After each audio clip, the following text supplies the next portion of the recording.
Hello everyone, myself Parvel Alam and my partner Vinitendra Singh. This is my midterm assignment for General Elective Portuguese Language. So we decided a topic football in Brazil.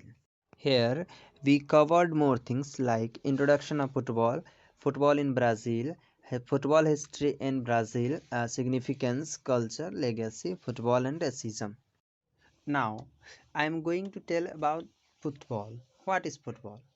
It is a game in which two teams of 11 players, using any part of their bodies except their hands and arms, try to maneuver the ball into the opposite team's goal. Only the goalkeeper is permitted to handle the ball and may do so only within the penalty area surrounding the goal. The team that scores more goals wins. It is also called soccer. It is the world's most popular sport. It has simple principal rules and essential equipments. Countries in which football is prominent among all sports are Portugal, Brazil, Mozambique, Angola, Argentina, France, etc. After the football, now I am going to tell about football in Brazil.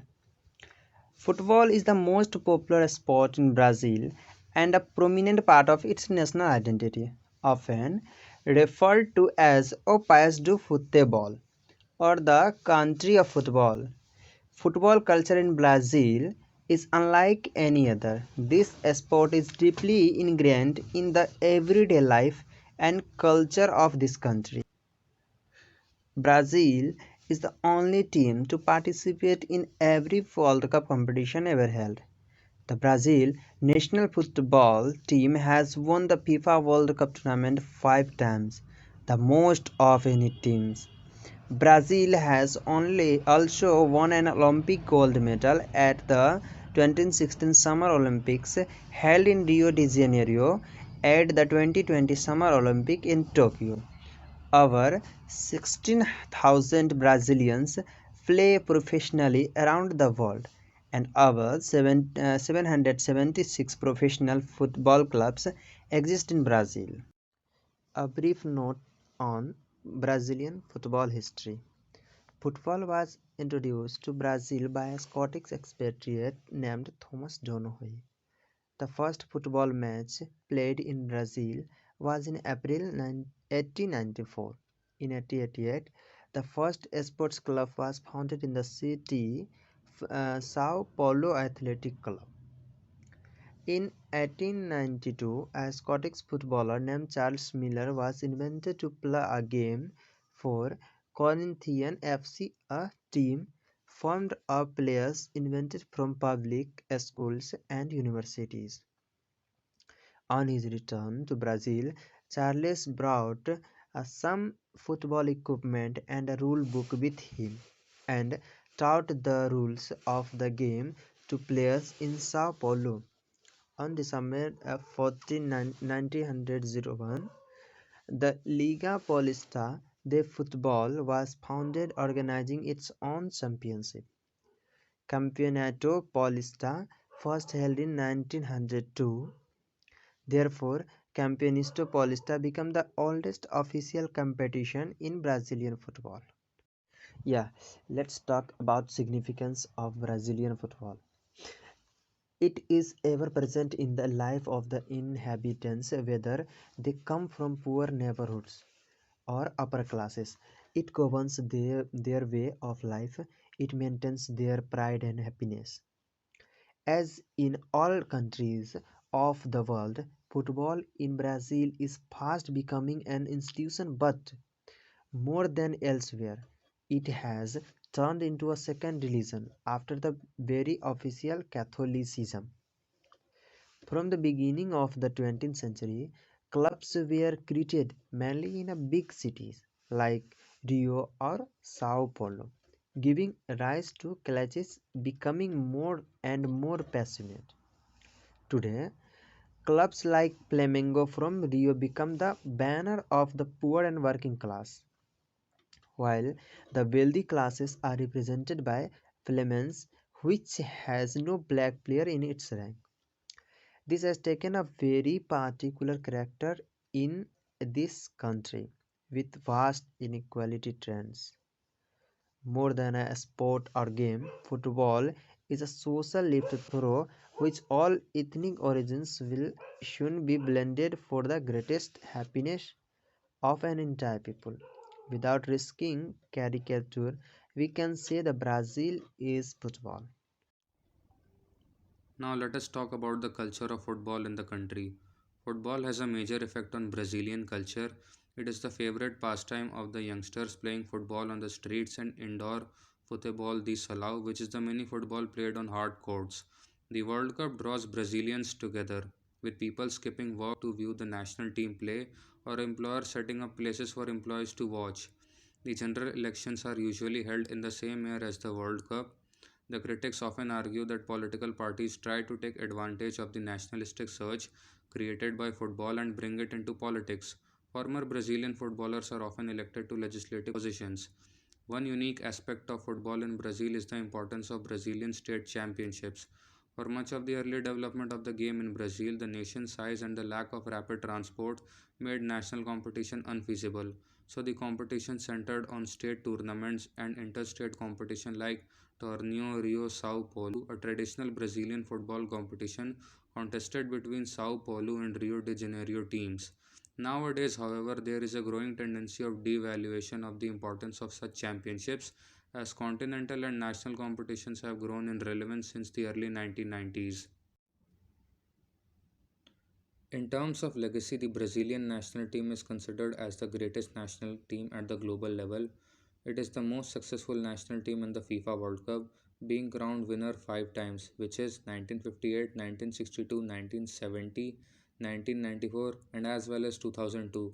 It also has the best overall performance in the World Cup competition, both in proportional as well as in absolute terms, with a record of 73 victories in 109 matches played, 124 goal difference, 237 points, and with only 18 losses. It is the only national team to have played in all World Cup editions without any absence nor need for playoffs, and the only national team to have won the World Cup on 4 different continents, once in Europe, which was 1958 Sweden, once in South America, which was 1962 World Cup in Chile, twice in North America, 1970 in Mexico and 1994 in United States, and also once in Asia, 2002, which was held in Japan and Korea. Brazil is also the most successful national team in the now defunct FIFA Confederation Cup, being the winner 4 times, 1997, 2005, 2009, as well as 2013, and one of the most successful national teams in the Olympic tournament, winning gold medal twice in 2016 and 2020. Thus, it shares with France and Argentina the feat of winning the three most important men's football titles overseen by FIFA: the World Cup, the Confederations Cup, and the Olympic tournament. Pele is a Brazilian former professional footballer who is regarded as the greatest players of all time and is labeled as the greatest by FIFA. He was among the most successful and popular sports figure of the 20th century. In 1999, he was named Athlete of the Century by the International Olympic Committee and was included in the Time list of 100 most important people of the 20th century. In 2000, Pele was voted World Player of the Century by the International Federation of Football History and Statistics and was one of the two joint winners of the FIFA Player of the Century. His 1,279 goals in 1,363 games is included in the Guinness Book of World Record. Pele is by no doubt is the most iconic figure in the Brazilian football history.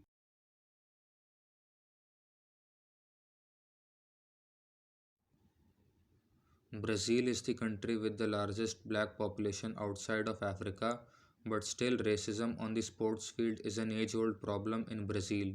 Footballers are regularly the target of racial abuse. When football first came to Brazil over 100 years ago, it was still considered an activity for the white elite. Club bosses' fear of the aristocracy inspired them to devise curious schemes. In 1914, Rio de Janeiro's Fluminense club had rice powder applied to one of its black players, Carlos Alberto, before he took to the pitch. As sweat started to ruin the makeup, white fans in the stadium taunted and mocked him.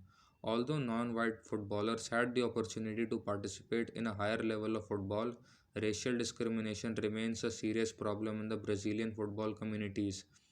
Before football in Brazil became a nationalized and popularized sport for various participants for various racial, ethnic, and social background, the sports was advertised in Brazil as the white and cosmopolitan. Various media reports reveal that non white Brazilian soccer participants still experience racial discrimination. Neymar Jr., in his interview, shared his confrontation with coaches and fans for calling him a monkey. Similarly, non white soccer players are often referred to as monkey to degrade their identities based on their race. Football and racial mobilization.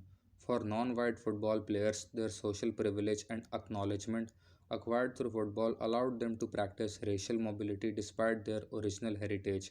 In the 1930s, nationalization of football allowed non white football players to experience social mobilization.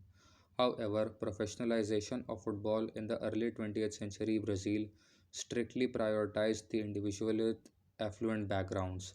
Thus, non white football players, after ascending their socio-economic status, were accustomed to an exclusive environment in which the members were politically, socially, and economically influential. For instance, Arthur Friedrich, a Brazilian football player with African and European heritage, experienced the upward social mobility during the 1910s through demonstrating his skills in football.